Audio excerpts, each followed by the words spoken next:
Santriwan-santriwati yang saya hormati dan teman-teman takmir, kita dari takmir Masjid RSUD Tugurejo nih. Jadi takmir Masjid Rumah Sakit Tugurejo itu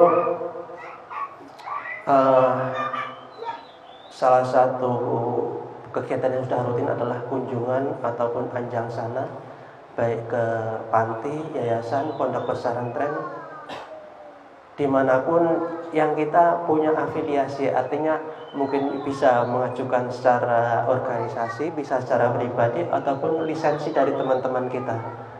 Jadi kita tidak mungkin sampai di sini kalau tidak ada yang merekomendasikan ataupun kita kenal gitu.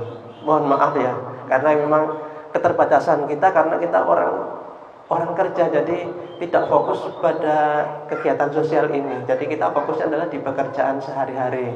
Nah, ini adalah tugas tambahan aja secara moral, karena kita sebagai takmir masjid, artinya supaya masjid fungsinya bukan hanya sebagai fungsi ibadah, tapi fungsi sosialnya itu diharapkan jauh lebih bermanfaat bagi masyarakat sekitar, utamanya adalah bagi umat Islam semua.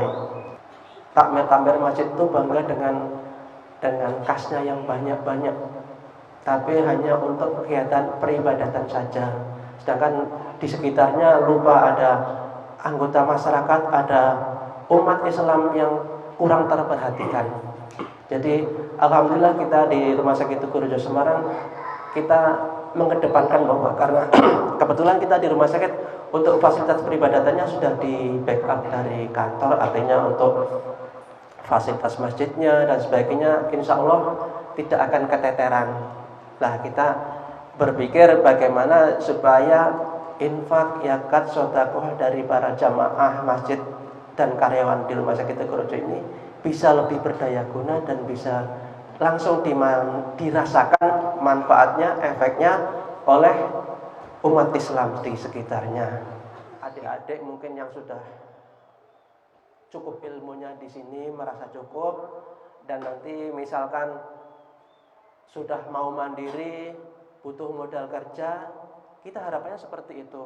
Jadi bukan modal untuk konsumtif, tapi kalau kita sebenarnya arahnya ke situ, modal kerja. Misalkan pengen buka kucingan, nanti kita bisa bantu, pengen jual gorengan, kita bisa bantu modal alat kerjanya gitu, seperti itu. Nah, ini informasi aja, barangkali nanti adik-adik, mbak-mbak ada yang mau setelah rampung pendidikan di sini mau berwira swasta, mau mandiri, atau mungkin juga nanti misalkan ada yang istilahnya ada yang melanjutkan pendidikan yang lebih tinggi, misalkan ke universitas atau apa, terus masih butuh bantuan, mungkin nanti bisa mengajukan juga lewat UPZ, dan nanti kita rapatkan. Kalau memang dari analisa itu memang disimpulkan bahwa itu butuh, ya nanti kita bisa, insya Allah kita bisa bantu Pak Ustadz.